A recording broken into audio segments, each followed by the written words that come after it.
Okay, welcome back to the channel, friends. Another C64 on the bench. Yay! I love working on these, even though the last one, Grandpa C64, link up here, gave me a little bit of a challenge. This one here comes with a note that says, does not power on. Well, let's find out about that, huh? I got my aftermarket supply here. Flick this guy on, flick this guy on. No red light. Yes, that would be an indication that it indeed does not power on. But, let's double check, because it could be just that the LED here is disconnected or burned out. We never know. We turn her on. There's not even a signal coming, right? So this one here has an issue. Common failure for these is that the power switch likes to fail sometimes. Kind of an odd failure mode, but that's what happens. But it could also be just a burnt out, 5-volt regulator. Like, weirdly enough, the C64 has two 5-volt supplies. One that goes through the regulator and powers all the chips, and one that goes not through the regulator. I'm not even sure where that one goes, but it is derivatively generated and powers the LED, and I think the VIC and the SID. I'm not entirely sure. Ooh, crunch, open up. Well, the power LED was not disconnected, so that wasn't it. Not sure if we're the first ones in here. All the clips are okay. And open her up. Nothing obviously broken. We definitely have a long board version here. 250407 board revision. Check if there's some shorts somewhere. Maybe we should have checked that before we turned her on, right? On the 5-volt rail. Nope. On the 9-volt rail. Nope. 12-volt rail. Well, that's ground. Okay. Fuse is okay, I think. Double check.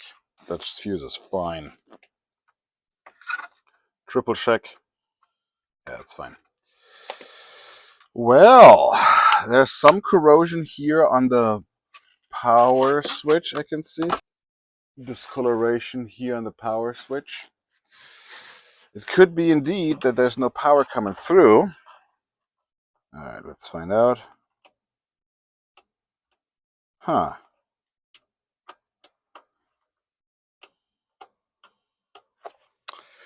Yeah, it would appear that we have ourselves a faulty power switch, at the very least. So, let's see if we can defeat it real quick. Be right back. I mean, look at that. Before I even tried anything, I was just getting ready to grab myself a couple of these guys here. These little jumper wires. These are super handy to, defeat power switches real quick. Put power back in and put a cable in, and look what happens. We got weird noise, and we got a black screen now.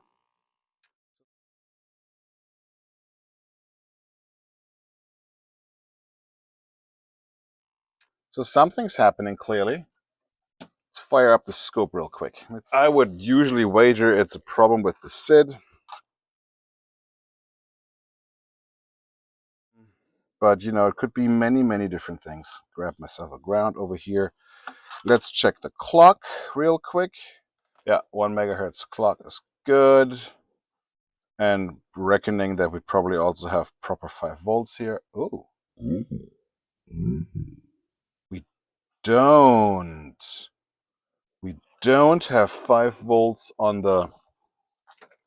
Aha. So the plot thickens. We have a good clock coming into the CPU over there, 1 megahertz, just like we expect. But we have no clock coming out. Yep, and everything seems to be just so floating. Haha. Now, SID isn't getting warm. PLA isn't getting warm. And that suggests to me that we don't have 5 volts. Let's measure the 5 volts on one of these chips here. Here and there's good. 0.3. That's not it. All right. Let's see here. Do we have 12 volts? You should be able to see this too. Should we have 12 volts? We have 19 volts coming in. That's a little hot, but that's because my power supply here is running a little hot. We have 12 volts coming out of this regulator. Good. We got 12, 10-ish volts going into this regulator. Good. We got 5 volts coming out of this regulator. Weird. So something pulls the 5-volt line to the ground. How do we find this now? Are you generating 9 volts like you're supposed to? 11 volts. Weird. I'm not sure if that's right. 6.5. So something here is not. The only other chip that is guaranteed to be socketed here is going to be the VIC chip. Come on, open more. Here we go. Nice and dry. That's sad. Okay. Let's get you out, Mr. Vic. Now let's see what happens now, shall we? Of course, no signal because we just stole the VIC. We don't have to bother checking the clock because the VIC is the one that generates the clock. 5 volts there. Negative 12 there. Good, I guess. Alright, so maybe one of the fuses is blown, right? So I guess that could happen.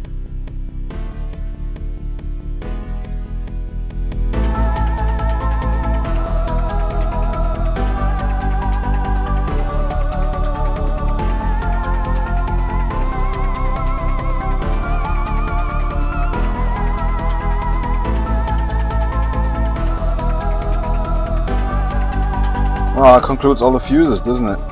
Alright, schematics time. Refamiliarized myself with some schematics, as you do. It's always clever to look up what you think you know, just in case you don't misremember. And I did misremember. In particular, I misremembered how the voltage rails on this situation here look. So it turns out power goes through here, goes through the switch, and then gets rectified. And then we have essentially 3 power rails. We have the unregulated 9 volts, we have 12 volts, and we have 5 volts. In fact, remember I said we have 2 5-volt rails.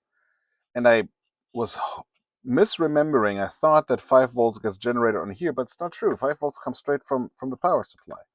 11 comes in here, and it outputs 5 volts. Okay. So it runs, it's generating 5 volts. It's a little low for my taste, but it's generating 5 volts just fine.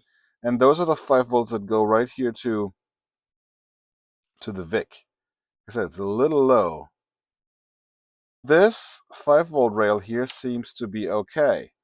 And I was trying to remember, yeah, here we go. I was trying to remember, where does this 5-volt rail go to? And so this is, then we have what? 12 volts somewhere here on pin 14, I think. There it is. And that's fine. And then we have unregulated 9 volts here. 7 comes in, 6 and a bit comes out. Good. Then we have some 5 volts, 9, it should be 9 volts AC that lives on this. Between those two. Yeah, see, that's a little, my power supply running hot. So this all seems to be okay. So how in the world, where does this voltage drop? And nothing's getting hot. Everything is nice and dandy. The only thing that gets warm, of course, are the voltage regulators. So let's take another look at the switch. Maybe we ruled that one out too soon.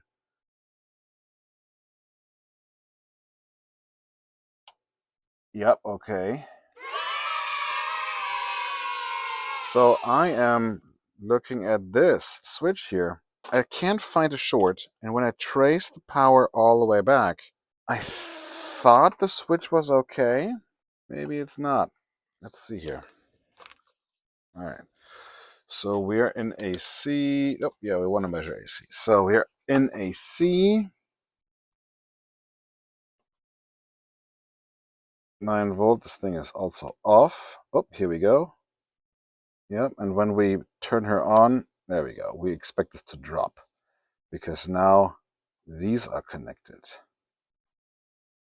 and we have barely any power. Okay, so this is normal. The power goes from one side of the AC to the other side. Yep, there it is. And then here gets switched. There it is. Oh, you can barely see. Okay, so I'm putting it into the power up here. The other side, and then we should also be able to measure the 9 volts up there. Switch. Yep. And the other one here goes straight into, so AC pin 1 and 2, I guess, or 6 and 7. I can never remember what the numbering of DIN connectors is. So the other one, I think, goes straight to here. Yeah, and that is unswitched. Okay, that's what I thought. And then we know that from the 9 volt, the switch only switches one 9 volt. It goes through the bridge rectifier to here. We know this guy works because we measured this guy earlier. And then from here it goes to there, to this. This generates the 12 volts, which we just discovered here on the VIC. It also goes to this guy here, which then generates another 5 volts also for the VIC, and that works. But what about the LED? Was the LED? I thought the LED was generated by the other voltage rail. And I had to look it up, and it turns out the other voltage rail, my friends, comes straight up from the power supply. Here. So now I'm in pin, what the heck is it? 2, I think? Yeah, I'm pin 5 actually. I'm pin 4 and 5 on the connector here. So this guy and this guy, yep, they're both here, and now they should be off. Now I switch it on. Aha! Aha! Okay, it's probably the switch, like I suspected all along. Let's see, let's look here.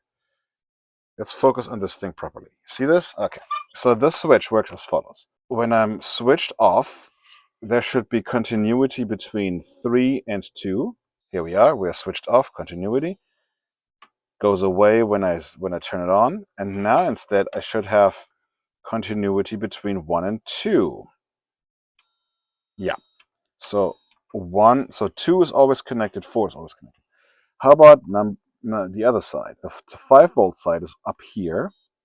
Yeah, and we have continuity because we're switched off.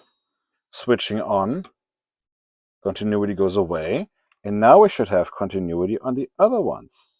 It measures it measures quite a bit of resistance, doesn't it? We have like 20. So weird. Okay. So yeah, my suspicion would be that the switch is bad. So what do? Let's defeat the switch, of course. So I'm going to defeat it by hooking up to where the power comes in there. Nice. And according to the schematics, if I'm not mistaken, it goes to L5. Double check. Yes. And now, 1, 2, 3. And now let's measure voltage on one of the LS74 chips. Aha! And would you look at that? There you have it, friends. The damn switch is bad. Okay, so that's good to know. Now let's pop the VIC chip back in and see what she does, shall we? Be right back. All right, cool. VIC chip is back installed. We can leave the SID out. It's not necessary for us to see if the computer works. The VIC, on the other hand, sure is. So, 3, 2, 1. And would you look at that? Ha ha! There she goes.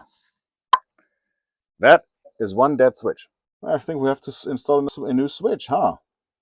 Yes, we shall. Before we do that, we're gonna get our diagnostic cartridge. Nope. It's fine. Here we go. Nice. This one works, boss. I guess that means the only thing that's left for us to do is sort out the switch. And, oh yeah, there was the matter of the broken keys.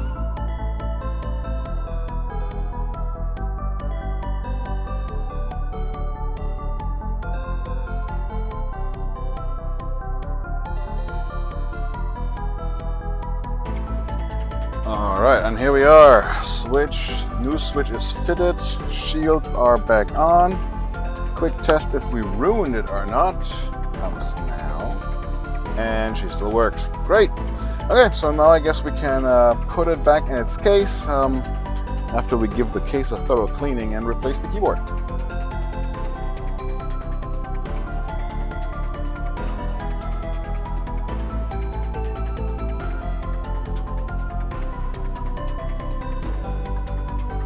Okay, the keyboard is swapped. Every key works, every single one, even the fat one here. Nice, nice. So let's pop in the diagnostic harness and the diagnostic cartridge again, and also the desk test, and see if everything is perfect. And with the harness installed, we'll see what she'll do.